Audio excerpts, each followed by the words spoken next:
Assalamualaikum warahmatullahi wabarakatuh. Perkenalkan, nama saya Ibu Desi Intan Alfira.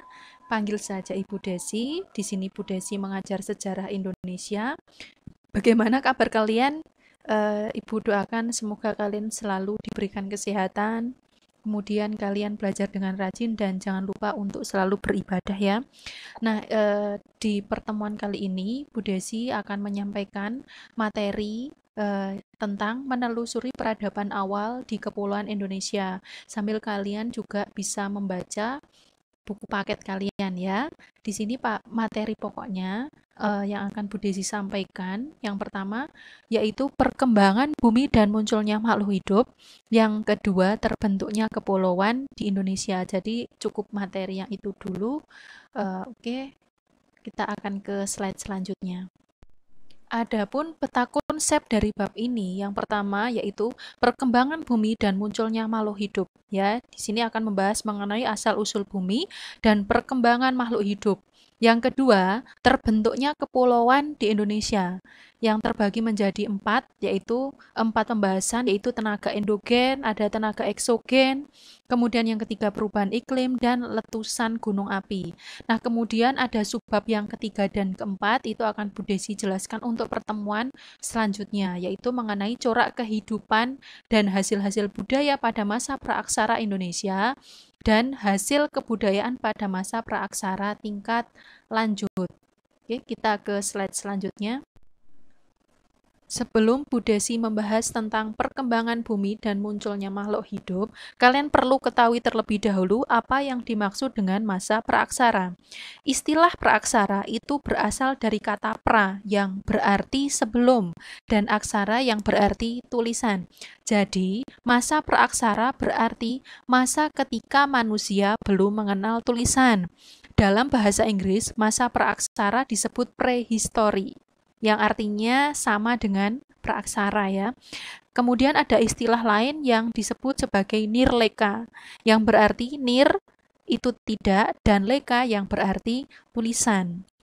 Dengan kata lain, nirleka ataupun prehistori dan praksara itu berasal dari istilah yang sama. Kemudian di sini Bu Desi akan menjelaskan mengenai perkembangan bumi dan munculnya makhluk hidup. Bagaimana munculnya manusia dan makhluk hidup, ini akan membahas tentang asal-usul bumi dan makhluk hidup. Dimulai dengan berbagai teori, salah satu teori yang terkenal itu adalah teori Big Bang. Ya. Bunyi teori Big Bang itu seperti apa? Yaitu berupa ledakan dahsyat yang terjadi kurang lebih 13,7 miliar tahun yang lalu, yang diyakini oleh para ilmuwan itu yang akhirnya membentuk alam semesta termasuk salah satunya bumi. Jadi bumi itu merupakan salah satu dari berjuta-juta atau bermiliar-miliar dan tidak terhingga dari bukti letusan melalui teori Big Bang itu ya, sehingga terbentuklah alam semesta. Bumi awalnya berbentuk gumpalan gas yang panas dan terus-menerus berputar. Semakin lama semakin mendingin dan akhirnya berbentuk seperti bola padat. Nah, prosesnya berjalan cukup panjang, yaitu 2,5 miliar tahun.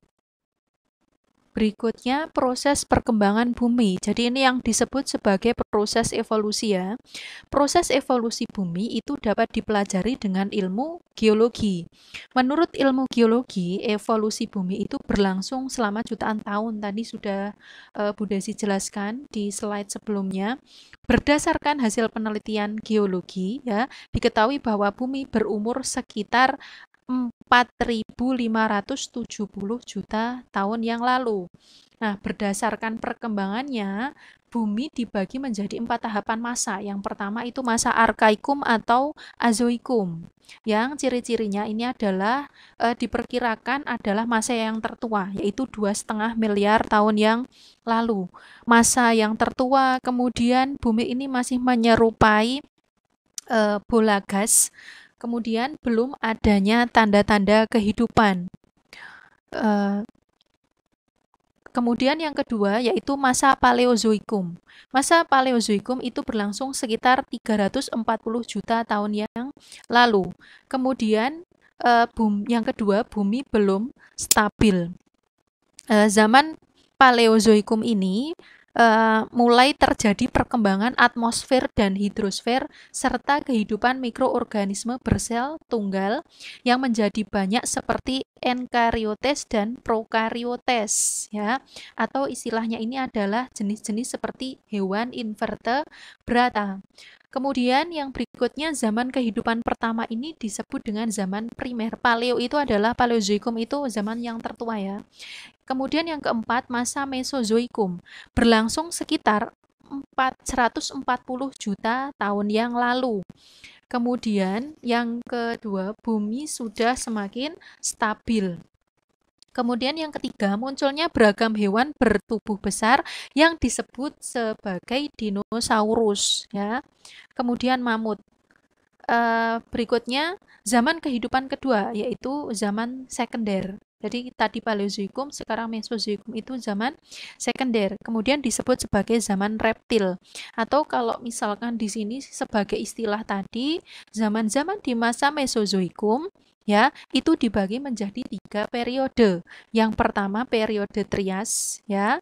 Periode ini berlangsung sekitar 225 sampai 190 juta tahun yang lalu.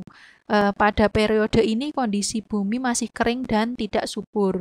Terus kemudian hewan yang ditemukan fosil maksud saya itu adalah dinosaurus dan reptil. Yang kedua periode Jura berlangsung sejak 190 sampai 136 juta tahun yang lalu. Ini periode Jura ini ya, ini di benua Pangea yang mulai terpecah. Amerika Utara memisahkan diri dari Afrika, sedangkan Amerika Selatan melepaskan diri dari Antartika dan Australia. Yang ketiga periode Kapur berlangsung sejak 136 sampai 65 juta tahun yang lalu. Pada masa ini, dinosaurus mengalami kepunahan, sehingga terjadi perubahan drastis dari iklim hangat menjadi iklim dingin. Berikutnya yang keempat ini adalah masa Neozoikum. Neozoikum ini masa baru ya, berlangsung 65 sampai 1,8 juta tahun yang lalu. Dikenal sebagai zaman kehidupan baru. Pada masa ini pada masa Neozoikum ini dibedakan menjadi 2, yaitu zaman tersier dan kuarter. Nah, zaman tersier itu berlangsung sekitar 65 sampai 1,8 juta tahun yang lalu. Pada masa ini muncul primata dan burung. Kemudian muncul fauna laut seperti ikan, moluska dan lain sebagainya. Kemudian tumbuhan berbunga terus berevolusi hingga menghasilkan banyak variasi. Kemudian yang kedua itu zaman kuarter. Zaman kuarter ini berlangsung mulai 1,8 juta tahun yang lalu. Zaman kuarter itu dibedakan menjadi 2, yaitu kala Pleistosen dan kala Holosen. Ya, kala Pleistosen diikuti kala Holosen yang berlangsung sampai sekarang. Nah, pada kala Pleistosen paling sedikit terjadi 5 kali zaman es dan zaman glasial.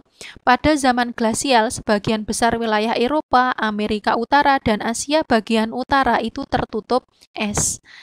Nah, pada zaman ini mulai muncul kehidupan manusia. Jadi manusia purba itu muncul di masa Pleistosen, sedangkan manusia modern itu muncul di kala Holosen. Jadi masa kala Holosen itu berlangsung sampai sekarang. Berikutnya, terbentuknya Kepulauan Indonesia. Ada 4 faktor utama yang membentuk Kepulauan Indonesia. Yang pertama ada tenaga endogen, yaitu pergerakan lempeng tektonik ya. Ada tenaga eksogen yang berasal dari luar, perubahan iklim, dan letusan gunung berapi. Nah, kita kembali ke Kepulauan Indonesia ya. Kepulauan Indonesia ini diperkirakan mulai terbentuk pada zaman tersier sekitar 60 juta tahun yang lalu. Kepulauan Indonesia itu terbentuk dari rangkaian aktivitas tektonik yang kuat karena terletak di titik pertemuan 3 lempeng dunia, yaitu lempeng Indo-Australia di selatan, lempeng Eurasia di utara, dan lempeng Pasifik di timur. Jadi kegiatan tektonik pada zaman tersier telah menggerakkan ketiga lempeng tersebut. Akibatnya, daratan dunia menjadi terpecah-pecah. Benua Eurasia yang merupakan gabungan benua Eropa, Afrika, dan Asia selanjutnya terpecah menjadi beberapa pulau dan termasuk salah satunya ini yaitu terbentuknya Kepulauan Indonesia. Tenaga endogen, yaitu pergerakan lempeng tektonik ya. Kepulauan Indonesia itu kan tadi Bu Desi sudah jelaskan dibentuk dari 3 lempeng besar dunia, yaitu lempeng Indo-Australia, lempeng Eurasia, dan lempeng Pasifik.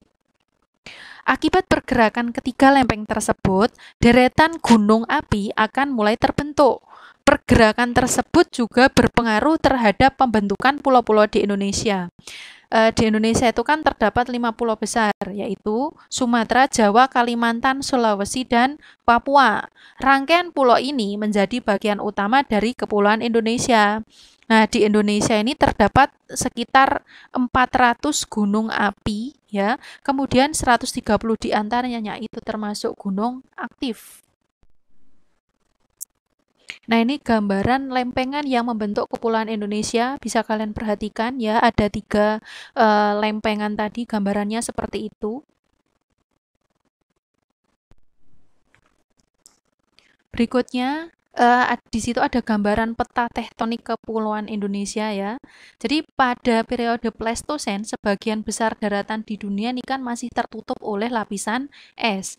Permukaan bumi yang masih tertutup es menyebabkan perubahan iklim dan penurunan permukaan air laut hingga 100 sampai 150 meter dari titik semula, sehingga laut menjadi dangkal dan berubah menjadi daratan. Pada periode ini, bagian barat Kepulauan Indonesia itu masih bergabung dengan daratan Asia Tenggara, sedangkan bagian timur Kepulauan Indonesia bergabung dengan daratan Australia. Daratan yang menghubungkan Kepulauan Indonesia sebagai bagian Indonesia bagian barat maksud saya dan Asia Tenggara disebut paparan Sunda. Sedangkan daratan yang menghubungkan Kepulauan Indonesia bagian timur dan Australia disebut paparan Sahul. Kedua paparan tersebut dipisahkan oleh zona Welles yang kini menjadi wilayah Sulawesi, Nusa Tenggara, dan Maluku. Wilayah ini tidak stabil dan dibatasi oleh laut dalam dari kedua paparan. Ya, jadi proses interglasiasi atau pencairan kembali air laut pada periode Holosen menyebabkan sebagian besar daratan Sumatera, Kalimantan, dan Jawa itu tenggelam menjadi laut dangkal. Kondisi ini menyebabkan wilayah Indonesia bagian barat terpisah dari daratan benua Asia, sedangkan wilayah Indonesia bagian timur itu terpisah dari benua Australia. Jadi inilah gambaran secara singkat sebenarnya panjang kalau diuraikan satu persatu pulau di Indonesia, tapi ini adalah gambaran singkat dari terbentuknya Kepulauan Indonesia ini melalui peta tektonik yang ada pada gambar ya. Nah, ini menyebabkan beragamnya flora dan fauna di wilayah Indonesia yang memiliki kemiripan dengan flora dan fauna dari wilayah Australia. Demikian materi terbentuknya Kepulauan Indonesia yang sudah Bu Desi sampaikan. Dimohon kalian untuk mengerjakan tugas yang sudah Bu Desi berikan setelah kalian mengikuti pembelajaran di pertemuan kali ini. Kemudian kalian langsung kumpulkan. Jadi mengumpulkannya itu dikirim melalui Google Classroom. Terus kemudian kalian jangan lupa juga untuk absensi ya. Nanti sekalian langsung akan saya kirim lewat WA pemberitahuannya. Demikian yang dapat saya sampaikan. Selalu jaga kesehatan sekali lagi dan juga selalu rajin belajar. Akhirnya, wassalamualaikum warahmatullahi wabarakatuh.